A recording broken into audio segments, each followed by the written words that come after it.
Inilah kerinduan hati kami, biar Tuhan selalu berjalan bersama dengan kami. Kami butuh Tuhan, kami perlu Tuhan dalam hidup kami setiap waktu.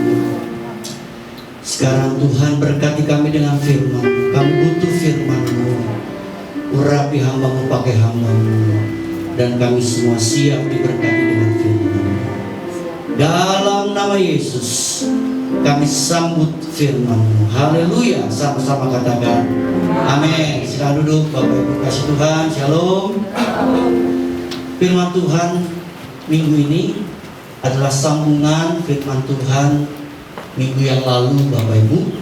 Temanya adalah menang di tengah badai. Menang di tengah badai. Saya ulangi secara singkat. khotbah minggu lalu. Yang pertama, Bapak Ibu, apa yang dimaksud dengan badai? Secara letterlek, secara harafiah, arti dari kata badai adalah angin kencang yang menyertai cuaca buruk. Angin kencang yang menyertai cuaca buruk yang datang dengan tiba-tiba. Kemudian secara figuratif, Bapak Ibu, atau secara rohani, badai dapat berarti pergumulan atau hal-hal yang dapat menyebabkan kegoncangan dalam kehidupan. Hari-hari ini Bapak Tuhan, banyak orang mengalami kegoncangan dalam kehidupan mereka. Badai pandemi ini, badai COVID-19 ini membuat banyak orang mengalami kegoncangan, terutama kegoncangan dalam hal ekonomi. Nah, bagaimana kita bisa menang di tengah badai? Yang pertama, memiliki sikap yang benar di tengah badai. Kalau kita baca dalam Matius 14 ayat 22 sampai 24, di situ kita melihat bahwa para murid disuruh oleh Tuhan Yesus menyeberang melalui Danau Galilea. Tapi di tengah perjalanan mereka dihantam badai, ada angin sakal menghantam perahu mereka. Makanya kita harus memiliki sikap yang benar di tengah badai. Kenapa? Karena kita harus memahami bahwa semua orang percaya tidak dapat terhindar dari badai. Semua orang percaya tidak dapat terhindar dari badai. Contohnya, di Alkitab para murid pun tidak bisa terhindar dari yang namanya badai. Kemudian, badai diizinkan Tuhan dalam hidup kita supaya kita mempunyai pengalaman pribadi dengan Tuhan, supaya kita lebih dekat dengan Tuhan. Bapak Ibu, ini penting. Tuhan izinkan badai, Tuhan izinkan masalah, Tuhan izinkan pergumulan dalam hidup kita supaya kita punya pengalaman pribadi dengan Tuhan kita Yesus Kristus. Punya pengalaman pribadi dengan Tuhan, sehingga kita mengenal Yesus secara pribadi, bukan kata orang, tapi kita secara pribadi mengalami pengalaman bersama dengan Tuhan. Kemudian, badai kehidupan dapat dipakai Tuhan untuk mendewasakan rohani kita. Jadi, badai ini bisa mendewasakan kita. Hal-hal yang menyakitkan, hal-hal yang tidak menyenangkan, hal-hal yang menerpa hidup kita dengan tiba-tiba, dengan sekonyong-konyong, bisa-bisa membuat kita untuk hidup lebih dewasa di hadapan Tuhan. Jadi Tuhan bisa memakai badai untuk mendewasakan kerohanian kita. Nah, sekarang kita masuk pada poin yang berikutnya. Bagaimana kita bisa menang di tengah badai? Poin yang kedua, memiliki keyakinan bahwa di tengah badai kita ada dalam kontrol Tuhan, Bapak Ibu. Kita tetap dalam kontrol Tuhan. Di sini kita diajar untuk meyakini bahwa Tuhan tidak membiarkan kita hanyut dalam badai atau kita mati dalam badai. Kita hanyut atau mati dalam badai. Saya bacakan Markus 6 ayat 48. Ketika ia melihat betapa payahnya mereka mendayung karena angin sakal, maka kira-kira jam 3 malam ia datang kepada mereka, berjalan di atas air, dan ia hendak melewati mereka. Jadi kita diajar untuk memiliki keyakinan bahwa Tuhan tidak membiarkan kita hanyut dan mati dalam badai. Kenapa, Bapak Ibu? Karena Tuhan Yesus mengasihi kita. Amin. Dia mengasihi hidup kita. Satu kali saya baca suatu artikel, ada sebuah gereja kecil, Bapak Ibu, di satu tempat. Maka sebelum ibadah dilakukan pada hari Minggu, maka si pendeta itu suka memberikan apa? Selebaran. Ya, memberikan selebaran ya kepada orang-orang yang ada di sekeliling dekat gereja. Satu kali anaknya ingin ikut membagikan selebaran. Tetapi ketika selebaran itu ingin dibagikan, cuaca saat itu buruk. Hujan, cuacanya dingin dan sebagainya. Jadi ayahnya berkata, "Nak, lebih baik kau tidak usah membagikan selebaran karena hari ini cuaca buruk, cuaca hujan dan dingin. Nanti kamu bisa sakit." Tapi anaknya berkata, "Tidak, Pak, aku sudah siap untuk membagikan selebaran meskipun cuaca hujan, cuaca buruk dan dingin." Dia sudah siap untuk memberikan selebaran. Lalu dia di tengah hujan, dia gedor-gedor pintu rumah orang, dia kasihkan itu selebaran kepada tetangga-tetangga yang dekat dengan lingkungan gereja. Nah, ketika sampai kepada selebaran terakhir, maka dia ingat ada satu rumah tadi yang dia sudah ketok tapi tidak dibukakan pintunya. Lalu dia coba untuk ketok kembali. Dinyalakan bel. Maksudnya mencet bel. Tapi gak ada orang keluar. Dia gedor lagi tapi gak ada yang keluar.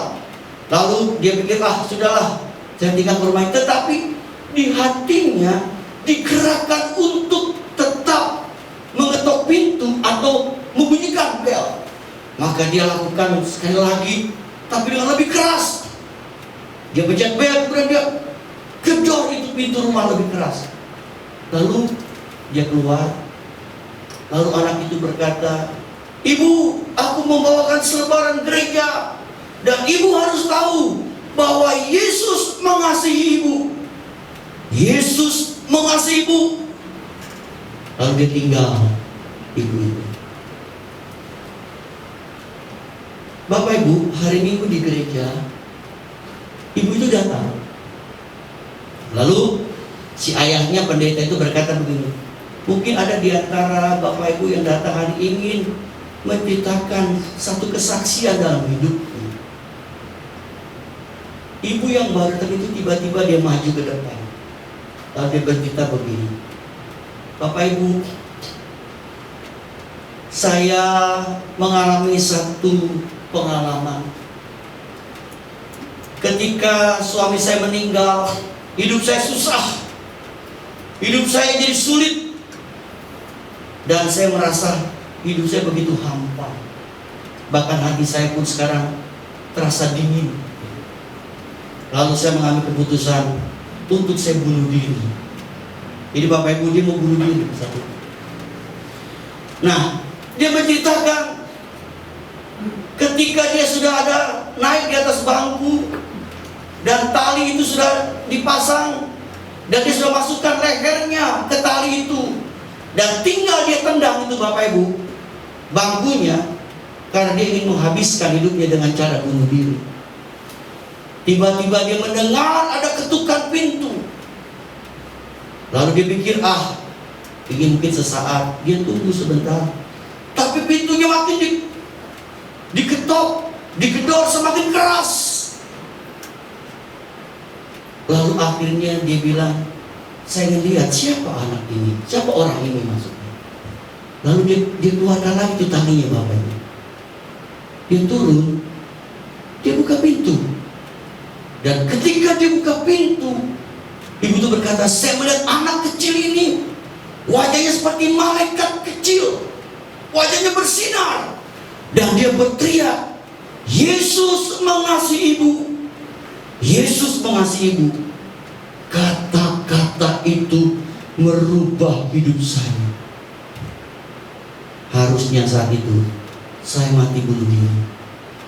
Tapi karena geduran pintu anak ini, dan ketika saya buka, saya melihat anak ini seperti malaikat kecil dan berkata, "Yesus mengasihi ibu." Hari itu saya berubah. Harusnya saya mati dan saya masuk neraka. Tapi saya bersyukur hari ini saya bisa ada di gereja karena ada anak kecil yang menggedor pintu rumah saya, memberikan selebaran dan berkata, Yesus mengasihi. Bapak Ibu kasih Tuhan, hari itu suasana ibadah jadi berubah. Mereka pada menangis dan mengucap syukur atas apa yang Tuhan perbuat atas ibu ini.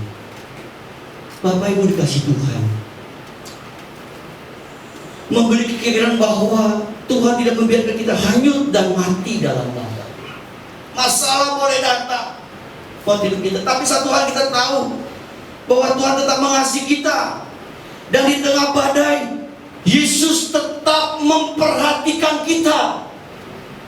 Perhatian tetap diberikan kepada kita, umatnya yang Dia kasihi, yang Dia telah tebus, mati di atas kayu salib.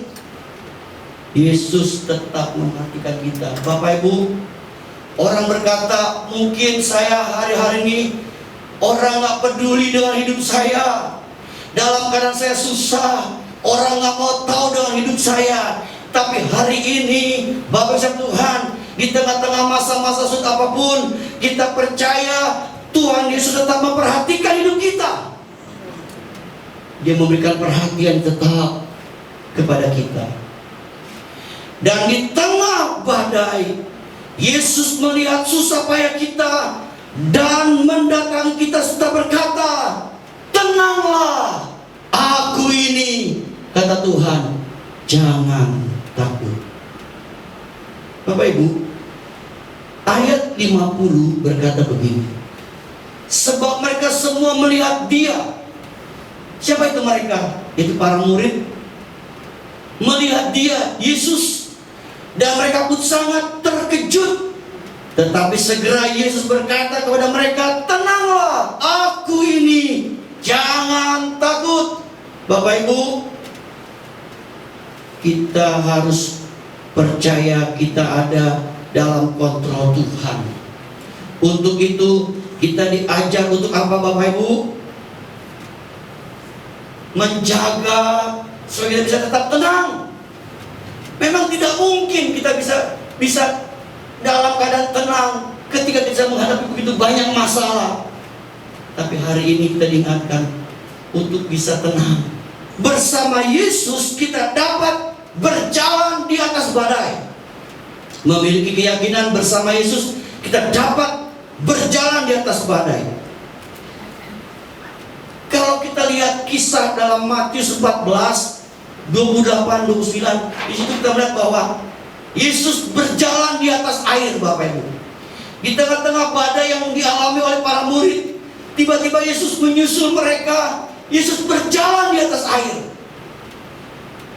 Dan mereka sempat takut dan mereka menyangka hantu. Tetapi ketika Petrus tahu itu Tuhan, lalu Petrus berkata, Tuhan, biarkan aku datang dan berjalan di atas air. Yesus berkata, datanglah Petrus.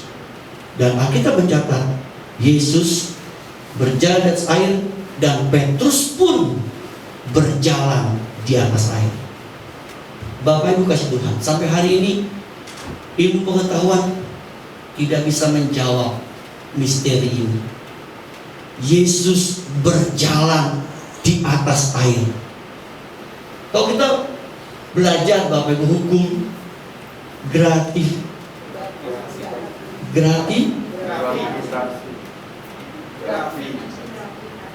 gravitasi. Saya nyebut ini salah mulu. Hukum gravitasi itu kalau benda yang diangkat ke atas, dilempar ke atas, pasti harusnya jatuh ke bawah. Yesus ini berada di atas air, bertentangan dengan hukum alam dan hukum-hukum lainnya. Tidak bisa dijawab. Tapi satu hal kita lihat, itu yang Yesus bisa lakukan saat itu. Nah, kalau kita lihat Yesus berjalan di atas air, berarti apa? Kita lihat bahwa Yesus berjalan di atas kemustahilan. Yesus bisa berjalan di atas kemustahilan, artinya menurut manusia itu mustahil, tapi bagi Tuhan tidak ada yang mustahil. Satu kali Bapak Ibu, saya dapat kesempatan untuk mengunjungi sebuah gereja yang terbuat dari kristal, Bapak Ibu. Kita tahu kalau gereja terbuat dari kristal pasti harganya mahal. Benda-benda dari kristal nggak ada yang murah.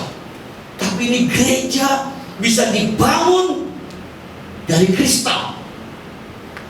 Di gereja itu ada taman dan juga ada tempat pemakaman buat hamba-hamba Tuhan yang kalau nanti meninggal disediakan pemakamannya. Dan ada satu kolam Bapak Ibu, kolam yang airnya mengalir. Lalu di atas kolam itu ada patung Yesus lagi berjalan di atas air. Lalu saya amati patung itu, lalu saya melihat ke gedung gereja yang terbuat dari kristal. Apa kaitannya dengan gereja yang terbuat dari kristal dengan patung Yesus yang ada di atas kolam itu? Yesus sedang berjalan di atas air. Apa hubungannya? Lalu saya dapat satu pelajaran rohani. Artinya Yesus bisa berjalan di atas kemustahilan manusia. Kadang-kadang kita diperhadapkan dengan hal-hal yang mustahil, Bapak. Nggak mungkin, nggak mungkin.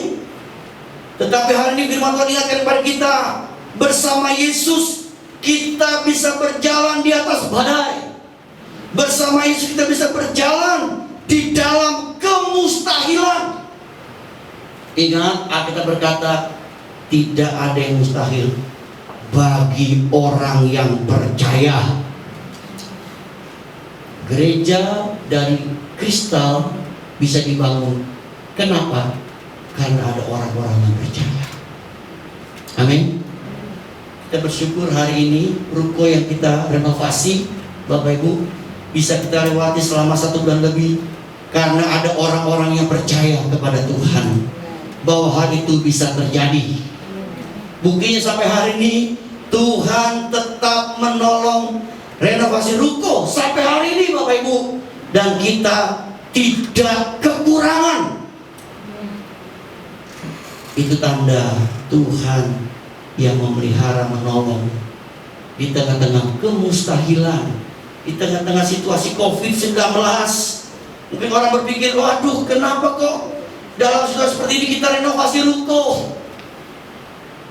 Tentunya kita punya histori. Kenapa kita renovasi ruko? Kita punya histori. Maka kita bergerak, melangkah dengan iman. Dan ketika kita melangkah, bergerak, dan kita percaya kita sedang berjalan bersama dengan Yesus, dan Tuhan Yesus menolong kita, kita bisa berjalan di dalam kemustahilan tersebut. Amin. Bapak Ibu, saya percaya hari ini mungkin Bapak Ibu datang juga sedang diperhadapkan dengan masalah-masalah yang mustahil. Kita sedang menghadapi banyak mungkin pergumulan ya dalam hidup kita yang menurut ukuran manusia ini kayaknya nggak mungkin, tidak bisa, atau menghadapi jalan buntu. Tapi kita percaya bersama dengan Yesus kita bisa berjalan di atas badai, bisa berjalan di dalam kemustahilan. Itu janji Tuhan buat hidup kita. Mari Bapak Ibu Tuhan, kita memiliki keyakinan yang sama. Apapun kondisi kita alami, kita percaya bersama dengan Yesus kita bisa berjalan dan mengatasi badai kehidupan yang sedang terjadi.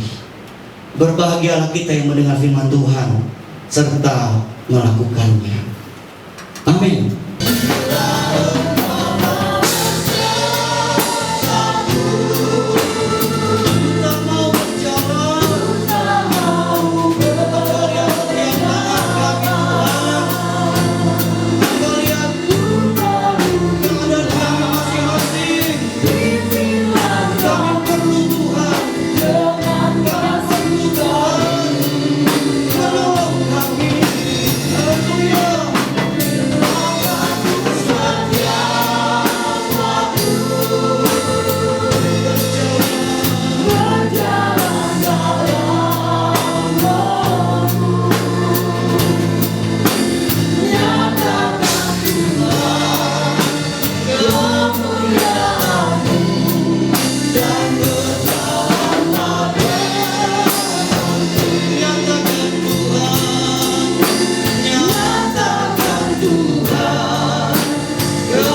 setiap tangan diangkat Tuhan.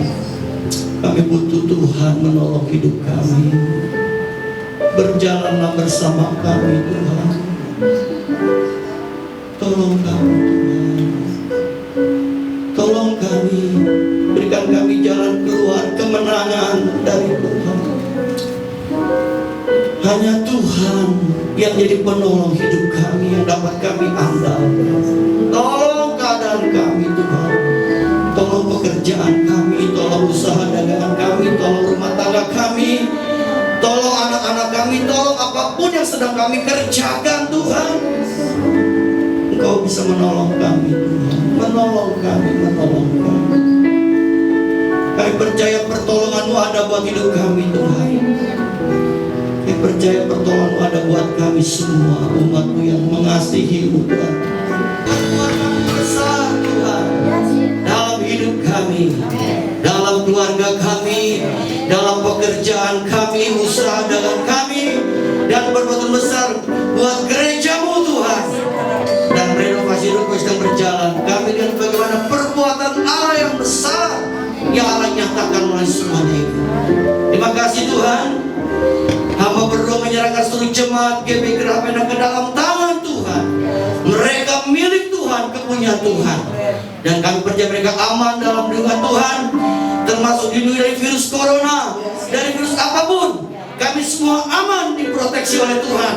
Terima kasih Bapa di surga. Sebentar kami akan pulang, Engkau menyertai kami. Bapak Ibu kekasih Tuhan, sekarang terimalah kembali berkat dari Bapa kita di surga, cinta kasih daripada Tuhan kita Yesus Kristus, dan persekutuan bersama Roh Kudus menyertai hidup kita hari ini sampai Maranatha.